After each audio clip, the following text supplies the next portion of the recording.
This is Abel James, and thanks so much for tuning in to Fat Burning Man, where we help you look, feel, and perform at your best. Today we're here with Tommie Whitaker, who's about to tell you how he shed an incredible 108 pounds in just 13 months with the Wild Diet. But here's the crazy part. Tommie lost more than 100 pounds without exercise. He's going to add that next. We talk about it on the show. But he did that by focusing on food instead of the treadmill. Before his weight loss, Tommie weighed 357 pounds. Though he and his wife tried many diets over the years, none lasted more than a few weeks. But after he saw my client and friend, Kurt, cut his body fat in half on the ABC TV show, he gave the Wild Diet a whirl. Instead of burning himself out on the treadmill, he just decided to eat right. He's already lost 108 pounds, and it looks like he might actually break the record for the most weight lost using the Wild Diet. We're about to show you how Tommie did it, and there's a lot of wisdom that he has to share with you, because I'll tell you what, it's one thing to lose 30 pounds-ish, which is basically what I did. I was overweight and sick and very inflamed, but it is a whole different thing to not only lose over 100 pounds, but keep it off, and that's the real challenge. Now, if you're listening to Fat Burning Man for the very first time, welcome to the party. So you know, Fat Burning Man does not mean that this show is just for men. In fact, most of our listeners are women. Man is meant to mean mankind. We're all meant to be lean, fit, happy, and healthy. And I make a point to keep this show family-friendly and free to everyone with no locker room talk. You might also notice that you don't hear a bunch of sponsors advertising on this show. There's no peddling mattresses, stamps, or ads for scammy investment opportunities. We decided to do things differently. I know that when I listen to podcasts myself, I'm turned off by all of the constant ads. At the beginning of every show, it's just ad. It wastes time, and more importantly, to the musician and artist inside of me, it ruins the vibe. So my wife and I decided to bring this free podcast to you without outside sponsors for the foreseeable future, and that means that we're getting creative. Now, if you watched our TV show on ABC, the one that Tommie watched and got inspired a little more than a year ago, you'll be very happy to hear that I keep in touch with Sean T. Actually, I was just hanging out with him this past weekend at his place, and it was so good to see those guys again. He's become one of my closest friends over the past few years. Kurt, also a very good friend, is still going strong, and Jay Cardiello, who's J-Lo and 50 Cent's trainer, who was a co-star on the show, is also coming up on this show soon. So check that out. And if you need a little bit of motivation and inspiration to get fit this year, you can watch full episodes of our ABC show, My Diet is Better Than Yours, on Hulu and YouTube. If you're watching the show, I don't even know where it's being aired right now, but I'm curious. So if you're finding this for the first time, definitely write in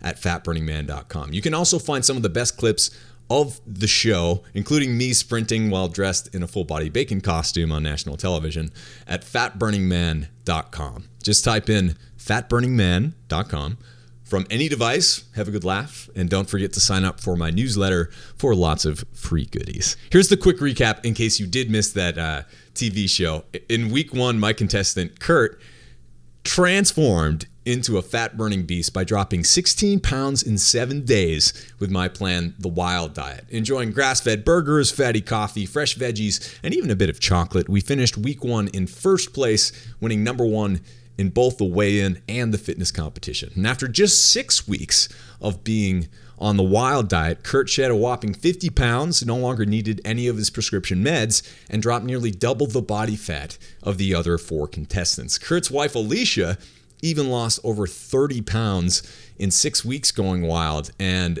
she wasn't even on the show. So then it was pretty surreal after that, because the Wild Diet started to catch on. The Wild Diet was named a top trend in search by Google in 2016, and then People magazine featured the Wild Diet in a full-page spread, and I even made cameos on Entertainment Tonight and Unnecessary Censorship on Jimmy Kimmel Live. More very big news soon. Now, if you're ready to shed fat and take your health into your own hands today, listen up. We're running a Wild 30 challenge, and you can join us right now. You'll get instant access to our best workouts, meal plans, quick start guides, audio, video, and more in our 30-day system. So you can grab our premium plan with 6 bonuses for a limited time using this special link. From any device, type in fatburningman.com/30 30 days. That's the number 30, DAYS. fatburningman.com/30 days. You'll even get all of our new recipes, which are very exciting. Different kinds of cheesecake, of course, because that's one of my favorites. And the chocolate pudding that you saw Kurt enjoy as well.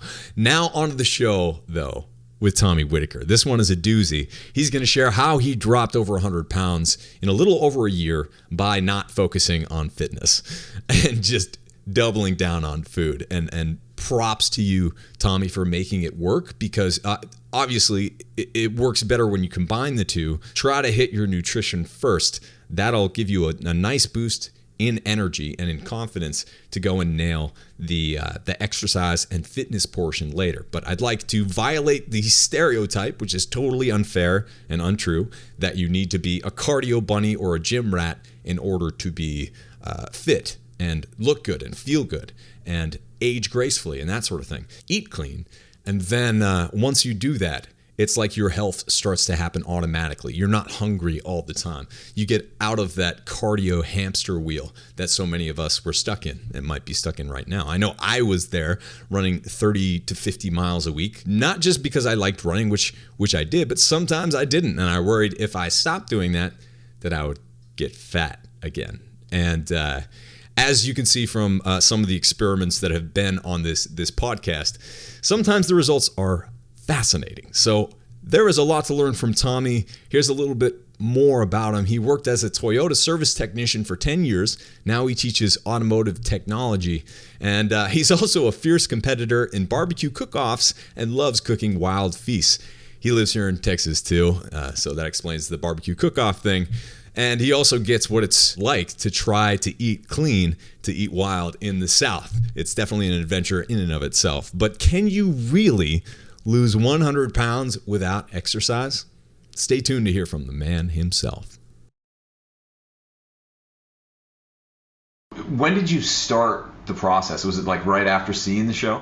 It was right after seeing the show, so it was right around the beginning of February. Okay, cool. So it's been about 13 months now.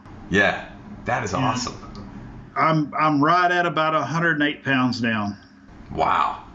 So it's been really good. Yeah, that is so fantastic to hear.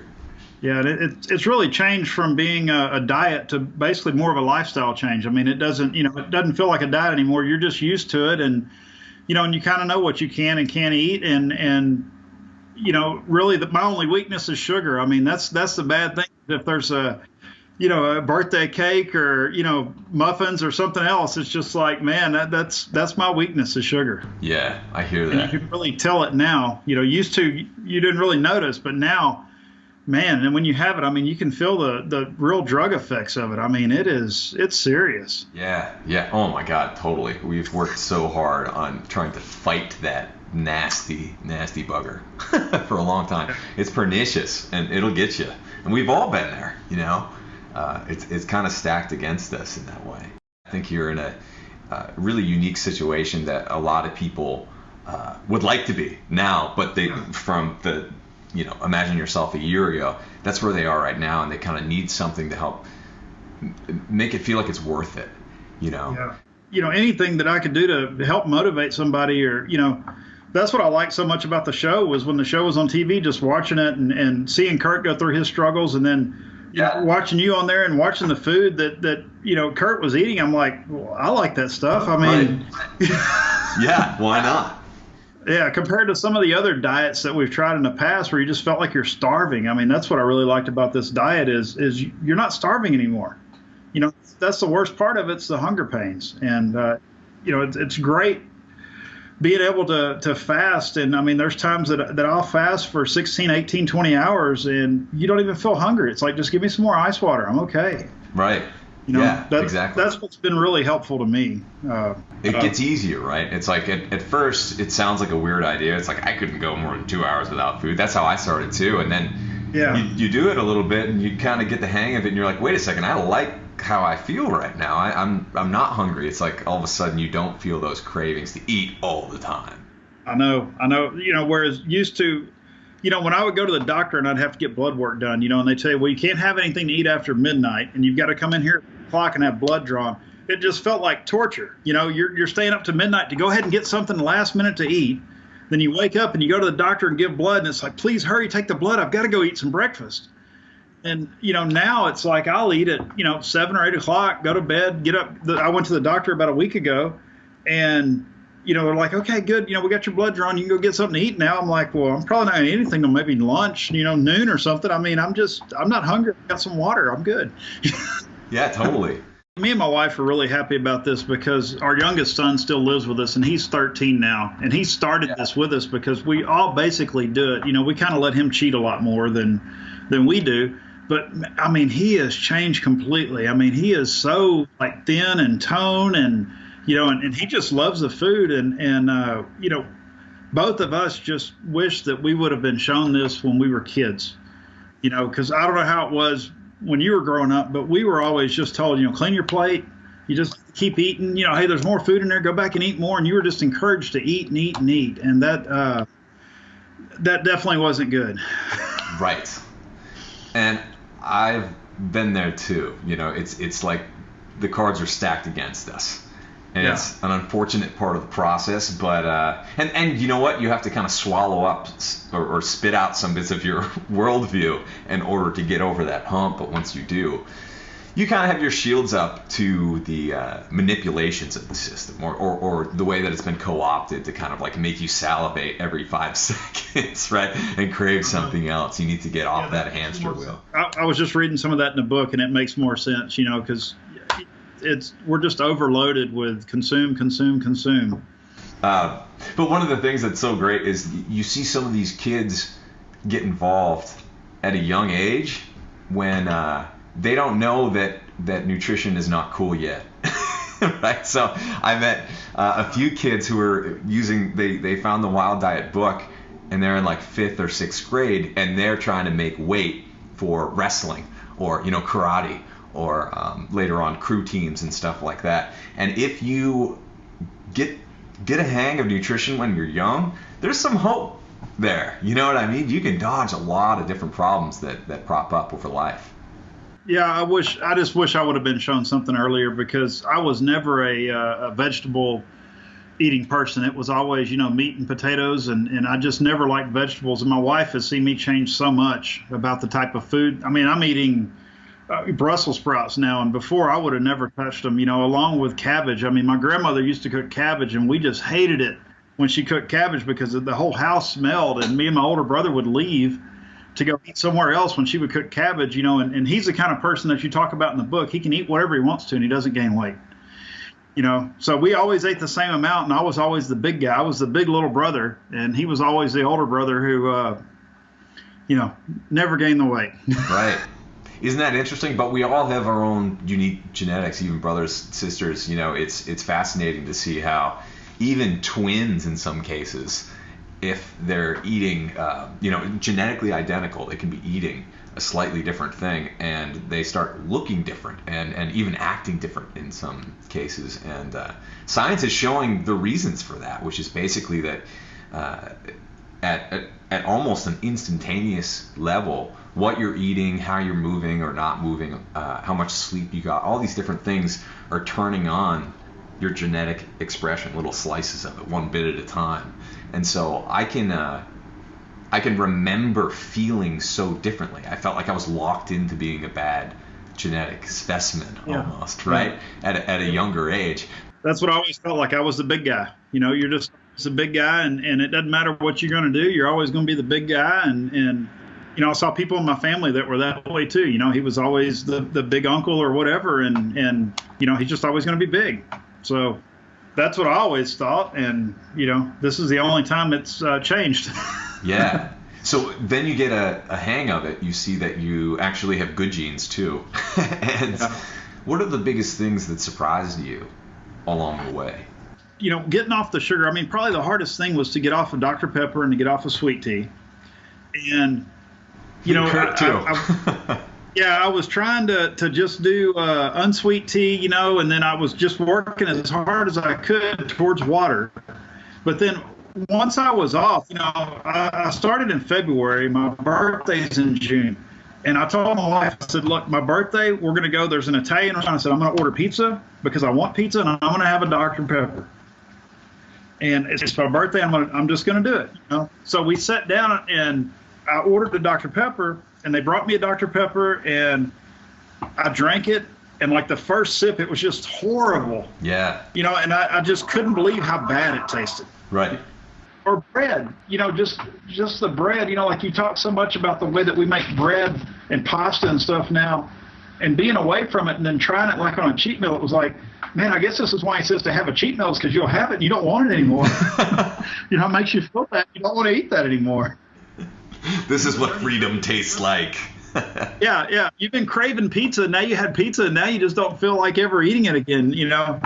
You think it makes you sick. The good news is that you do this for a little while, and it's pretty easy to make treats at home. And even if you can't, I can't tell you how much easier it is now, you know, in 2017 compared to when I started writing about this more in like 2010. There were hardly any options aside from like those tiny little super expensive mom and pop health food stores that you used to see around and don't as much anymore.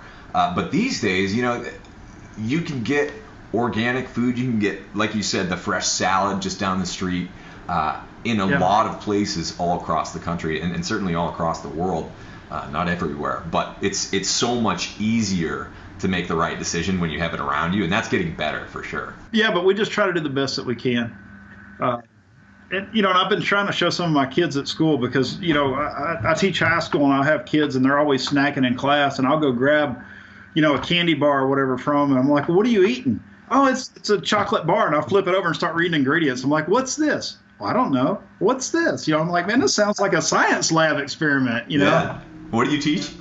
I teach automotive, so it's mostly guys. It's a little bit different, but they still understand. I don't know how much they learned from it, but a lot of them saw me in the paper and they heard about it too, so they're pretty excited about that. And it's just kind of weird because the people that see you every day don't ever see that you've lost any weight. Isn't that interesting? Yeah. So it's my ex-students that I had in class a couple of years ago. Those are the ones that are like, oh, Mr. Whitaker, you know, they come give you a hug. They're like, man, what happened? Right. What made you really decide that it was worth it to make the changes? You know, I started seeing what Kurt was eating, you know, and then I looked at the book and I was like, well, I'm going to pay attention to the show. So then right at the end of the show, you know, I kind of kept my eyes on Kurt the whole time. And at the end of the show, you know, seeing the results and everything else, and I'd been looking online at what I could find online about the book and everything else. And at the end of the show, he came in second. And what did he lose, like 87 pounds or something? Yeah. And I was like, I got on Amazon, just ordered the book right after that. I'm like, you know what? If it worked for him and he's got knee problems and everything else, I'm like, most of the foods they're showing I like or would be willing to try or whatever else. And I'm like, you know, I need to give it a try again. I need to do something because my doctor's been talking to me for a long time about my weight because we've known the same doctor for a long time. So he's seen me gain weight over the years. I've had a lot of problems with high blood pressure and cholesterol, and I was on 4 different pills. And, you know, my doctor was just like, you know, just, hey, lose 10 pounds. You know, if you can just lose, you know, I think he's just trying to motivate me to do something. And, you know, I'm just glad because me and my wife have tried several different things over the years, and this is the only one that actually lasted more than a few weeks. Wow. Why do you think that was? You know, I think some of it was being able to eat more at night. I was happy with that. Being able to eat meats. I like meats. You know, like in the book, I remember it talking about at the beginning to, like, if you eat dinner and you're still hungry, you know, go back and you can eat some more. You know, it never was saying, you know, here, have 2 ounces of this and that's all you can eat. You know, it was just kind of a list of what's good and what's bad and do the best that you can. And that's what I've tried to tell people because I'll have people and they'll ask me, well, what do you eat? And I'll tell them, look, you don't want to know what I eat right now because it's going to turn you off. Let me tell you what I ate when I first started. So like when I first started, I got up every morning because I was used to eating breakfast and I had bacon and eggs. I had 2 eggs and 2 pieces of bacon every morning because the coffee, I'm just not a coffee person. I just can't do coffee. And then I was just trying to have snacks and lunch and dinner that went along with food that was okay as far as the book goes. And the longer that you're on that, and the longer that I got away from sugar and processed foods, the easier it was just to start. You started noticing your portions were just kind of cutting back naturally because you just weren't as hungry. And that's just what made it so easy for me, is I never felt hungry. I didn't, I don't know if it's really a word or if it's just something I've heard around here about being hangry. No, it's a word now. Yeah, hungry and angry. And I know exactly what that was because I did that so many times. I mean, you were just, going somewhere in the morning and it's like, no, we're stopping to get breakfast. We're going to stop, or I'm going to get out of the car at the next light and walk somewhere, and y'all can just leave me because I've got to have breakfast. And now I get up and it's like, well, I just want some water. I want some ice water. Give me ice water and I'm good to go. Right. And you're just not, like you talk in the book, are you hungry, or is your body just trying to tell you that you're thirsty and you don't understand what your body's telling you? Right. Yeah, and it's like you'll see the pictures, like on the internet where people will show a bottle of water and they'll show a bottle of Coke or whatever, and they're like, why does the bottle of water cost more? And I mean, it's really like we've never been pushed to drink water. We've always been pushed to drink sodas. It's just because, I mean, we grew up, we always had it growing up. Yeah. So, but it was smaller bottles, right? It was like these kind of cute, collectible almost. Certainly now, bottles. When I was a kid, we still had the small glass bottles you had to take back for deposits. And I remember that just a little bit when I was a kid. But I always drank Coke. I mean, And Dr. Pepper started as an elixir of actual things, and then it turned into, a bunch of flavors from who knows where. Yeah. I still remember, on my birthday when I tried to drink that Dr. Pepper, it was just so nasty. And I haven't had anything, other than water and, occasional alcohol, but. Right. The sugar in, or even the diet sodas, how are you able to beat that? Because a lot of people are super addicted to either one. I find that people are actually more addicted to the diet sodas than the sugar varieties. Well, for Lent, before I had given up, I did the best I could, and you'll laugh, but I gave up Dr. Pepper for Lent one year. That's I was huge. like, no, I think that's great. Well, but you hadn't caught the rest of the story. Okay. I was still drinking sweet tea. All right, one step at a time. Yeah. It's one evil for another. But I had given up soft drinks, 1 year for Lent, and it actually went further. It went about 6 months, but I didn't realize exactly what I was doing because I was still drinking sweet tea. So for this, that was really one of the hardest things. And that's what I try to tell people when they ask me about starting a diet. I'm like, look, if you can just step away from sugar, if you can get rid of the Cokes and the sweet tea and try your best to get away from sugar, because I mean, it is really a drug. And I know you talk about that in the book, but you don't understand it until you're off of it, how much of a drug it is. And I know now, like if a friend of mine just had a birthday party and he's lost 50 pounds on the wild diet, so I'm pretty happy for him. Yeah, me too. Tell him I said hi. Yeah, he lost 50 pounds and he had his 40th birthday party, and we had cake over there, and it was like just having a good piece of cake. It's like, man, I just feel the sugar kicking in because I'm like, I want another piece of cake. And it's just like, man, I mean. I think sugar is the biggest problem besides the processed. I know the processed stuff is horrible, but the sugar is so addictive. And just like you talk about them trying to engineer things so that you eat it and you're like, okay, well, cool, I want some more. Or trying to eat the 100 calorie pack of cookies and then, try to say you're full. Well, now I eat one and I'm like, well, I need another one, or I need something else, I take it from the book. You used to work like in the food service industry. Yeah, out of college, my first job, I had college loans, and they were significant, so I wanted to pay them off as quickly as possible. So I took a job in management consulting, or strategy consulting, it's sometimes called.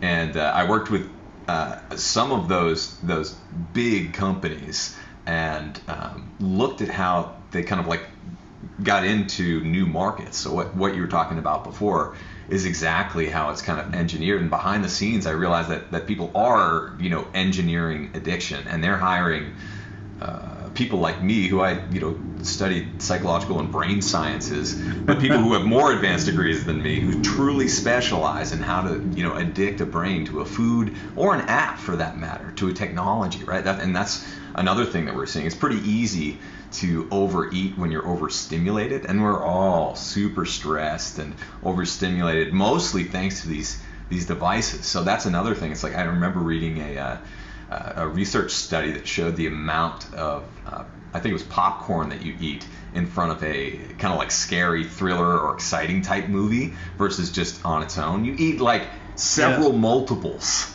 Yeah, and you don't even notice it. And then there are these other studies of if you have bottomless soup and the person doesn't know it, they keep eating, like gallons of this soup because they have no idea. And we're just trained to finish what's on the plate on autopilot. We, if it's a burger and it's the size of those tiny mini ones, the cute little sliders, you'll eat that. But if it's, 20 ounces or 40 ounces of meat with these huge buns and fries and shakes, you'll eat that too.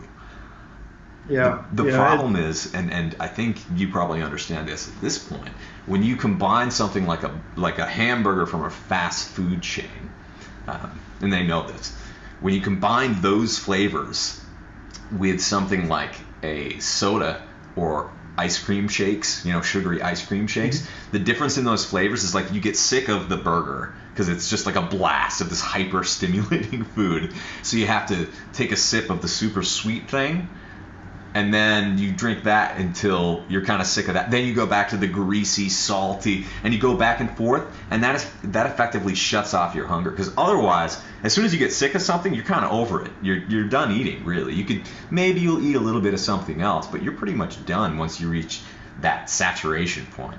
But it's that point has been manipulated by most food companies to be broken, so that we're over the line then constantly.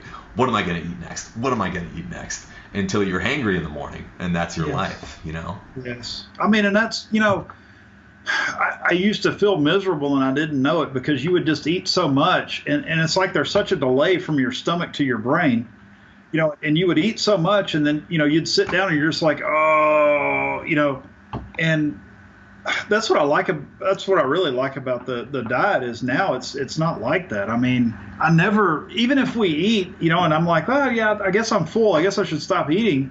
You never feel that over fullness, that bloatedness or whatever in your stomach. And man, I felt that for years. And when I was a kid, that's how we were told we were full. Right. You just can't eat. You just keep eating until you can't eat anymore. And I really wish I wouldn't have been shown that when I was a kid. I remember that feeling too, and that especially like breads, pastas, other things like that, which you pretty much have with every meal, so you don't know where it's coming from. But I remember especially at night, you feel like your stomach is halfway up in your chest and it's slowly rising up, and you just have this awful feeling. I thought that was just me.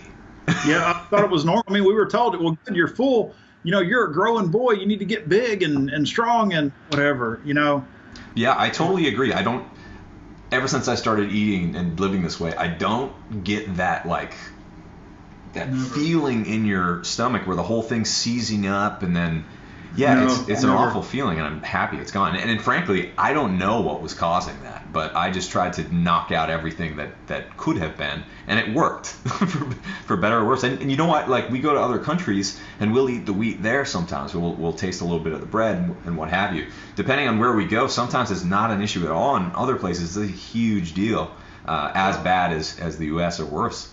Oh, so when I saw the article, I think it was man loses 100 pounds with no exercise.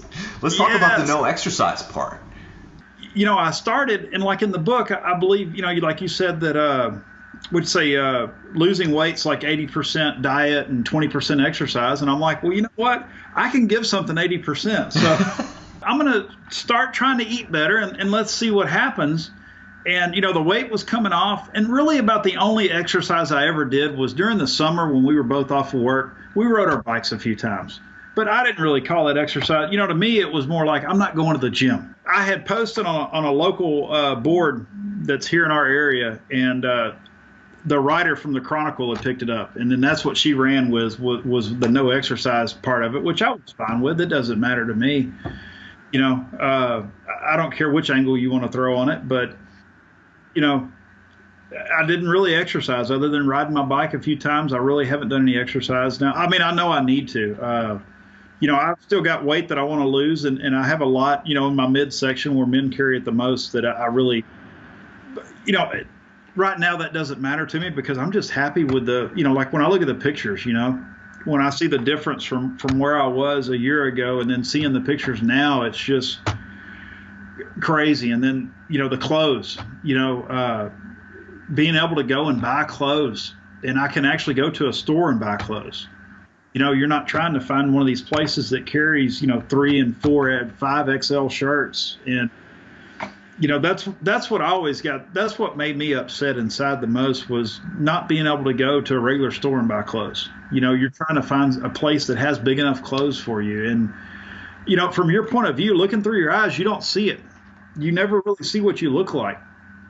You see it in pictures, and then, we're always the type of people, it's like, well, don't take pictures of me. I don't want to see a picture of me, but then seeing the changes and everything, I've kept the same belt that I started with. And a friend at work, he's got a leather hole punch, and that's all I've done is punch holes around it. And now it will basically almost go around and touch the center of my back. It's fun to complain about having to buy smaller clothes, And that's been a constant change. And it's really a motivator when you go try on jeans and you're like, well, I think I can go down a size. And then you go try them on, you go down 2 sizes. And it's like, man, that's just a lot of motivation. That's kind of my deal now is if I can motivate anybody to, at least try, and some people just kind of get motivated because they're like, well, I know you. Yeah. And the funny question I always get is like, well, what do I have to buy? What do I have to do? They're waiting for some chemical. Here, buy these pills. They're, $300. Yeah. One of my coworkers, he was going to a doctor to lose weight, and they were taking some type of pills or something, and he lost quite a bit of weight, enough that I went and asked him, where are you going? What are you doing? And he told me, and I mean, it was expensive. And I was like, I can't do that. I mean, I can't even afford going to this doctor. That's crazy what they were spending on this doctor. After that is when I saw the stuff about the wild diet, and when I saw the show, and I'm like, well, this fits in my budget. I mean, we all got to eat. Yeah, right. But at first, it was a little expensive, right? Like you weren't used to it. It wasn't really, because people ask us that, was it expensive? Is this hard? And it's like, really, I don't think it. My wife spends most of the money on food. That's not really part of my budget. That's her budget. But, when you look at all the junk food that you're not buying anymore and you're actually buying real food, and then when you're on it for a while and like the portion sizes start to go down, I don't see how it, that's what I kept telling people. I'm like, look, all you need to do is buy the book. The book's less than $20 on Amazon. Just buy the book and read the book. That's all you need to buy. There's no pills. There's nothing else. And it's just that book. I'll tell you one thing about diet books. Most of the time, you see diet book authors spitting out a book every year or two, just kind of churning them out. And I wrote this book to be like, and I got some blowback on this. I'm just like, nope, it's all right here. I'm not going to do like a bunch of other ones about this. I'm giving you all the things you need right here so that it's just kind of on its own thing. You can give it to a friend. You can give it to your grandmother. You can give it to a kid. You can read it in 2 hours. And it gives you the things that, we should have learned along the way, but at some point just kind of got dropped. Maybe, with schools kind of cutting back on a lot of the real world knowledge, which is a whole other conversation. But I think that is one of the things that have fallen through the cracks is that focus on just the simple life skills that we need to get through the day, like drinking enough water and eating some vegetables every now and then. I know. I agree completely. And I wish the schools were allowed to serve the food that the workers in the cafeteria have the knowledge to prepare. Yeah, absolutely. One step at a time. And working in the education industry, you kind of understand it, that our hands are tied so much. It's ridiculous. It's absolutely ridiculous.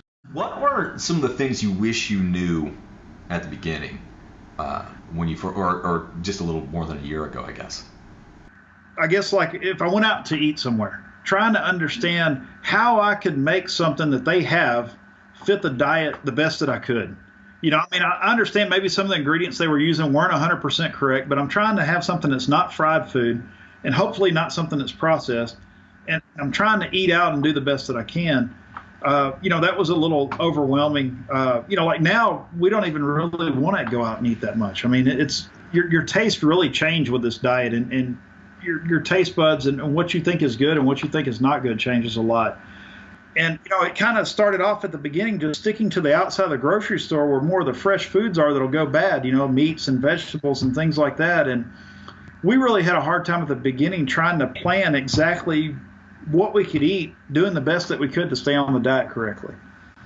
And that's probably overwhelming to a lot of people because you're asking them to change everything they've always known and try to eat this way. And it's difficult. I mean, it was really hard for us on the food part of it. I mean, I started out with bacon and eggs. Well, that's easy. We could find bacon that, where it doesn't have as many chemicals and stuff in it. I don't remember how they have it labeled, and eggs were not too hard to find because they have a lot of different selections of not as bad eggs. Right. And I'll tell you what, if you go for the not as bad, step up from the cheapest, yeah, that's usually, sometimes that's good enough. We try to do that the best we can. We're just trying not to buy the foods that have been processed so much. Just try to do the best that you can, And there's times that, like, if we buy vegetables, we'll buy organic, and there's times where it's like, well, we can't right now. It's just not working, or maybe they don't have it, or, hey, you just do the best that you can. But getting away from some of the food was really hard. Getting away from potatoes. I never thought I could like a sweet potato. And now I just love a sweet potato, and we cook them 3 or 4 different ways. And, we had a friend that was asking us, well, tell me why sweet potatoes are better than regular potatoes. And my wife had to go back in the book and find where it talked about, I guess, was like a slow burning carb and a fast burning carb.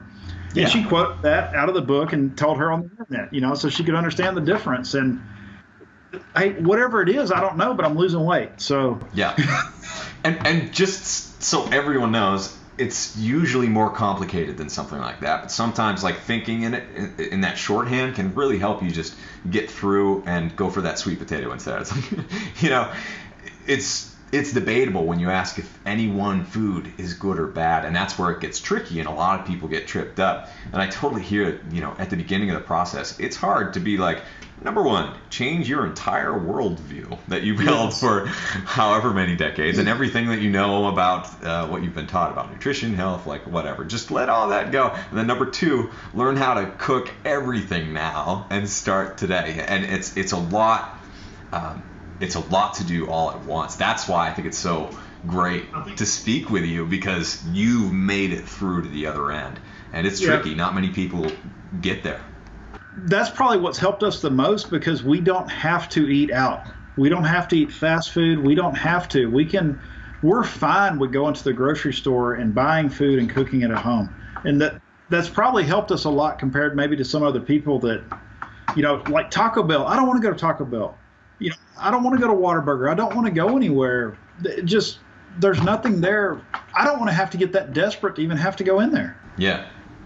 That's so interesting. I'm realizing now that, on one end of it, you feel, let's say before you went through all of this and your taste for one way, you wanted to go to Taco Bell, and maybe you thought that was freedom in being able to go there and kind of eat whatever you want, right?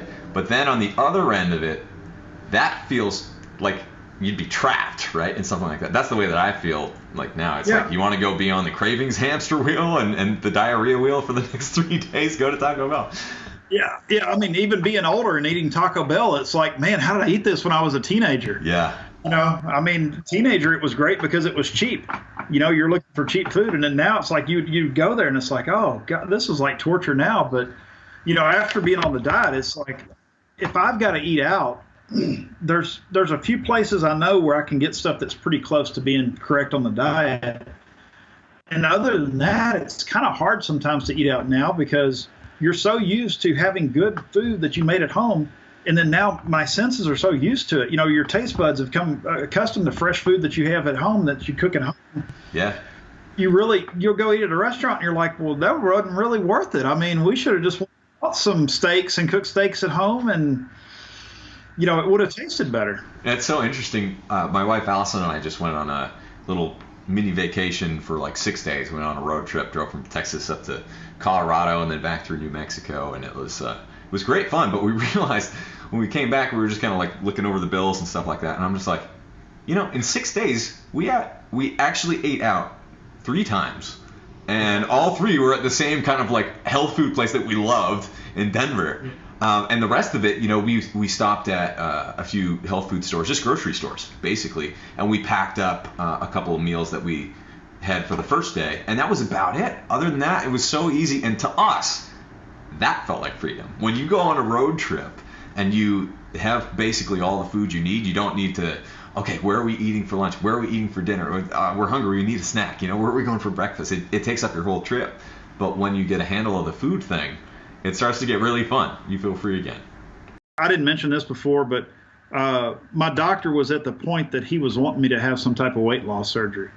And after doing my own research about different, weight loss surgeries and, the different things they'll do to your stomach and all this other stuff and the problems associated with it that people don't realize because they're looking for a quick, fast fix, that was something else that really motivated me to try to give something else a try. Yeah. Good. Well, I'm glad you did. Yeah, I am too. The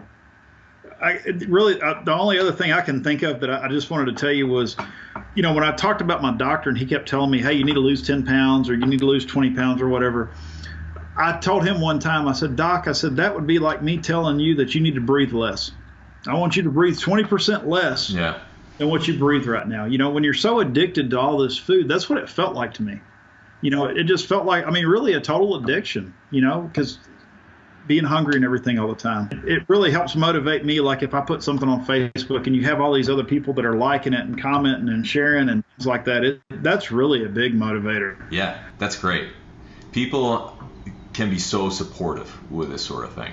Of course, there's the other side of it, but for the most part, it's very empowering and super cool. And we do have meal plans, by the way, too. So we have a whole fat burning tribe set up. You're not in that yet, right? I'm not in that, and I kind of saw it and I was like, I just didn't really think much of it because we kind of already started figuring the book out. Yeah, I totally get it. But we'll be happy to invite you and your wife, your whole family, if you'd like, and you guys can pop in there because we do meal plans every month. We've got the whole Facebook group as well. But mostly it's just like 2,000 people from all over the world. Some of them have been doing it for 5+ years now. So they're always like answering questions and all sorts of stuff pops up. So yeah, we'd be happy to include you on all that. And what's the what's the biggest weight amount that you've heard of doing this? The biggest?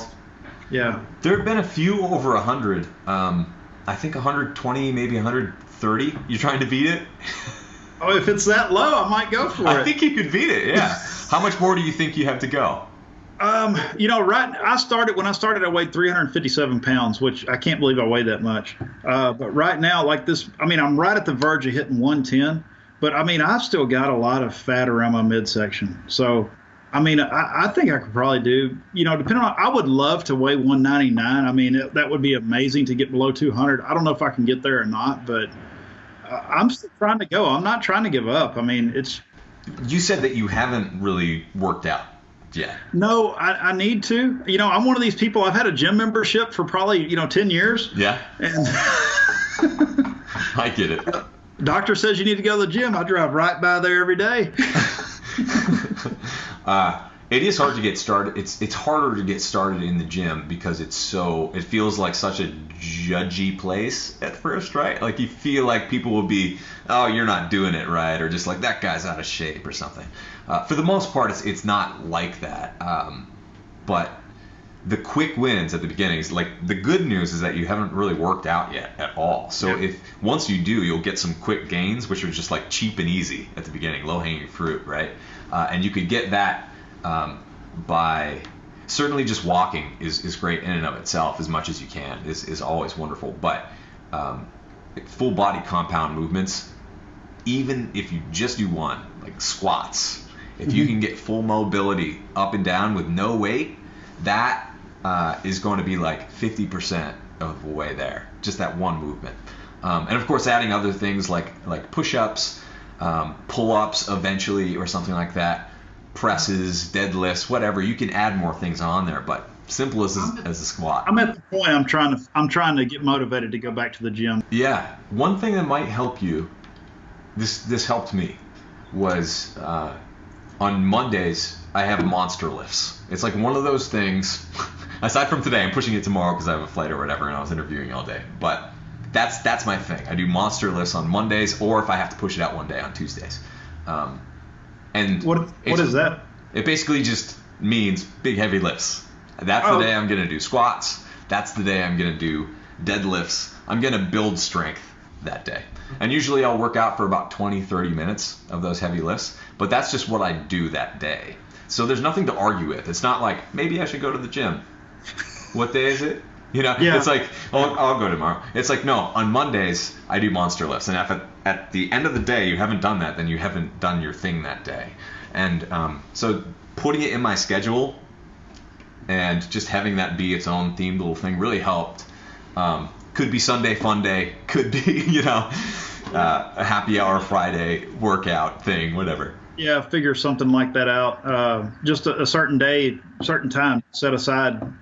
And then it's easy. Then you don't have to. But the hardest part is being like, should I go or should I not? Because you go back and forth in your head, and that's so exhausting. Then at the end, you're just like, screw it, I am eating some pie.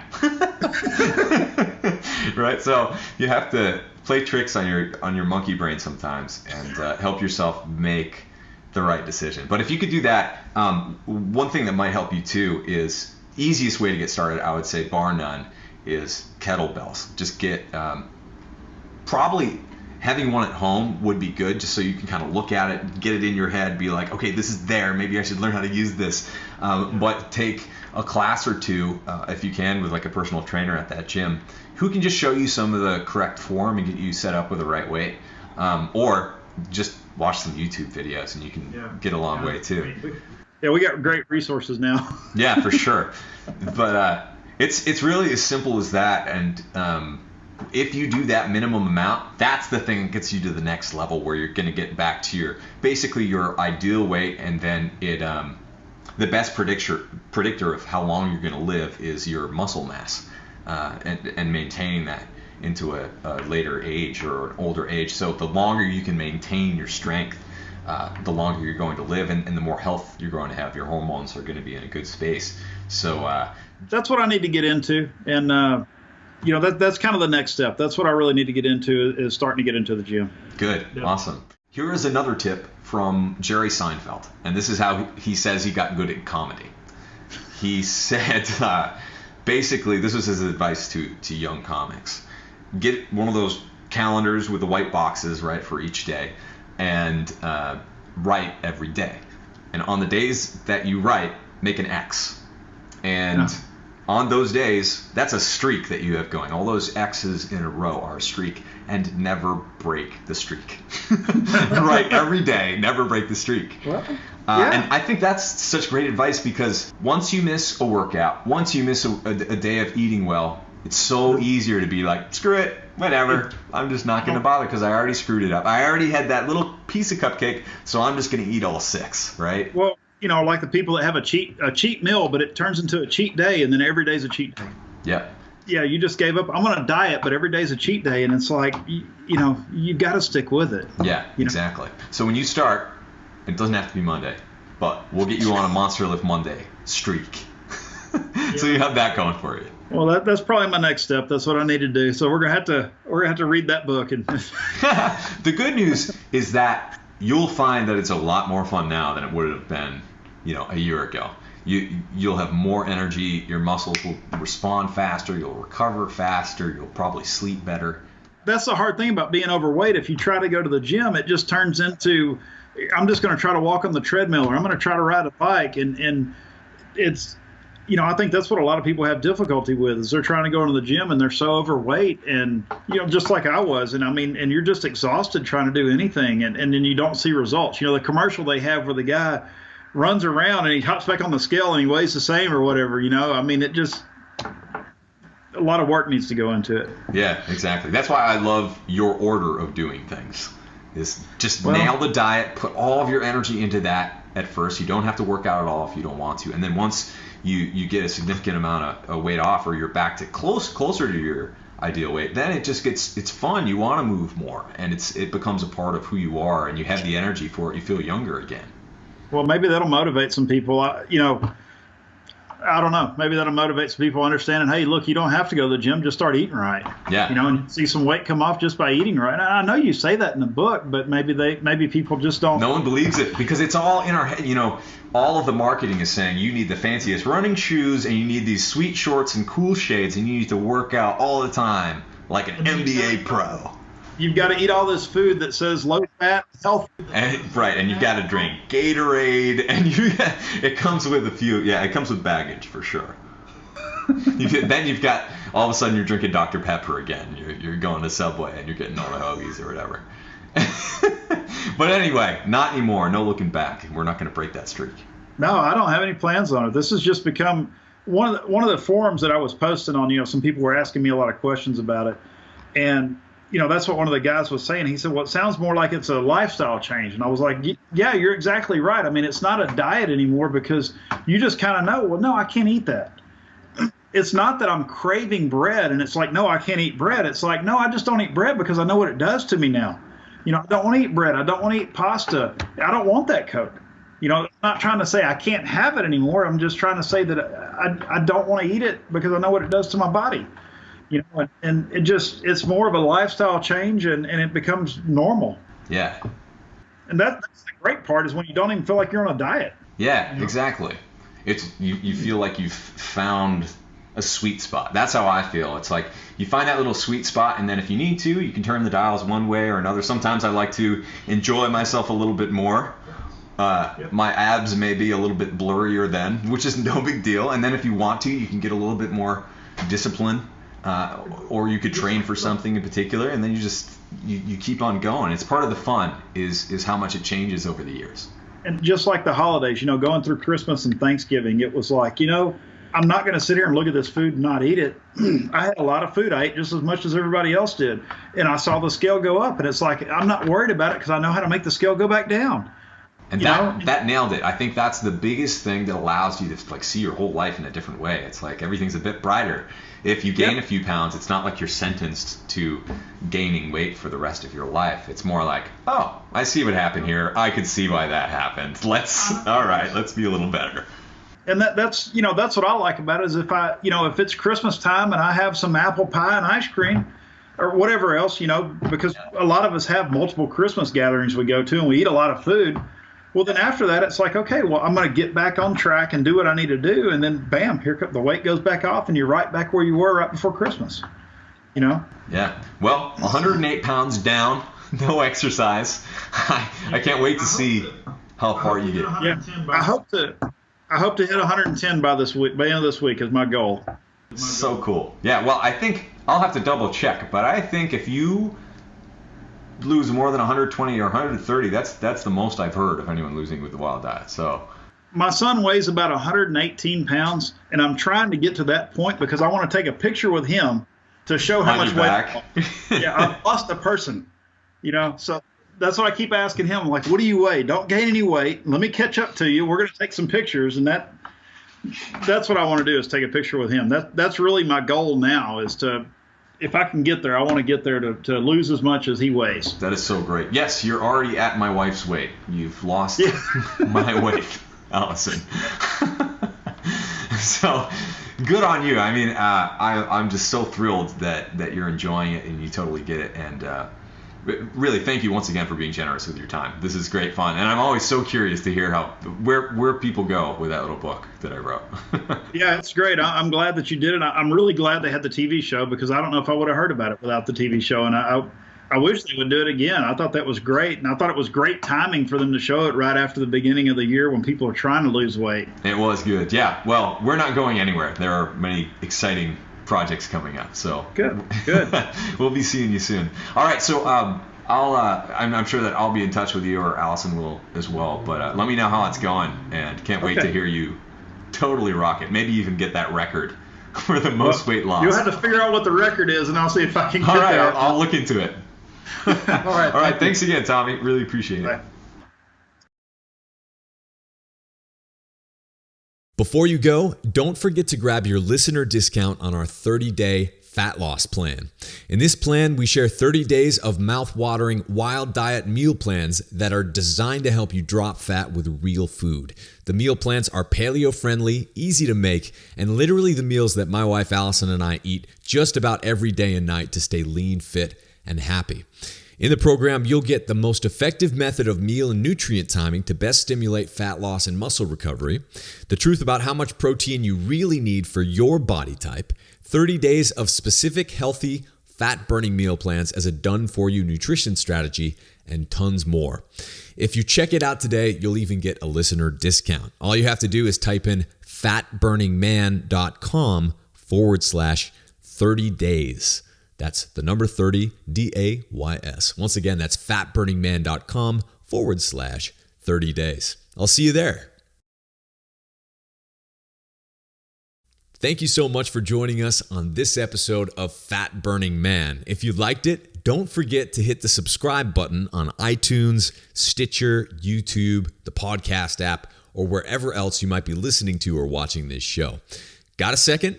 Please leave me a quick review on iTunes. I always love hearing from you, and if you think someone else might like and benefit from this free show, please take a second to share it with a friend or with a family member. You can get in touch with me on Twitter at FatBurnMan and Facebook by typing in Abel James or Fat Burning Man. Drop me a line anytime. Did you know that I've recorded over 150 episodes of Fat Burning Man, winning 4 awards in independent media and hitting number 1 in more than 8 countries? And here's some more good news. You can download and listen to every single episode for free. All you have to do is type in fatburningman.com. I'll give you a second to type it in, fatburningman.com. And you'll get all the show notes in video and audio versions for all the past episodes of Fat Burning Man. Better yet, enter your best email at fatburningman.com, sign up for my newsletter, and I'll even send you a quick start guide to start burning fat right now and a few of our ridiculously tasty recipes as a special thanks for signing up. Once again, just go to fatburningman.com right now, enter your best email to get your free fat burning download straight to your inbox, and make sure that you never miss a show again. This is Abel James signing off. Thanks so much for listening, and have a great week.